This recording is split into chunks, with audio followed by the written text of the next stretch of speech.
దురాత్మలో వచ్చి కూర్చొని అంటే, పెద్ద మనిషి ప్రార్థన చేయటానికి కూర్చున్నా, నీ మనసులోనే వస్తాయి ఆలోచనలు. పెద్ద మనిషి ప్రార్థన చేద్దాను కూర్చున్నా, నువ్వు నీ బతుకు, నీ ఆలోచన, నీ క్యారెక్టరు, నీ దుర్బుద్ధి, నీ దరిద్ర మైండ్, అసలు నువ్వేం చేశా? అసలు నువ్వు ఎట్ట బతుకుతున్నావు? అసలు నీ జీవితంలో పరిశుద్ధత ఉందా? నీ క్యారెక్టర్ ఉందా అసలు నీకు? నీ తలంపుల నిండా దరిద్రగొట్టు ఆలోచనలు, దరిద్రగొట్టు ఊహలు, దరిద్రగొట్టు ప్రవర్తన నీది.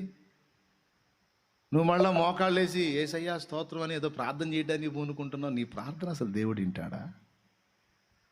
అందుకు తగిన క్యారెక్టర్ నీకుందా? బైబిల్లో ఏం రాస్తుంది? పాపుల మనవి ఆయన ఆలకించడానికి రాస్తుంది. నీ ప్రార్థన ఎలా వింటాడో ఆ పరిశుద్ధుడు. అసలు ఆయన ఎలా ఉండమన్నాడు, నువ్వు ఎలా ఉంటున్నావు? దరిద్రుడా, దరిద్రురాలా, నీ చర్యలన్నీ పాపభూయిష్టం. నీకు నోరు కుదరదు. నీ మైండ్లో అన్ని దరిద్రపు ఆలోచనలు, చండాలపు ఆలోచనలు.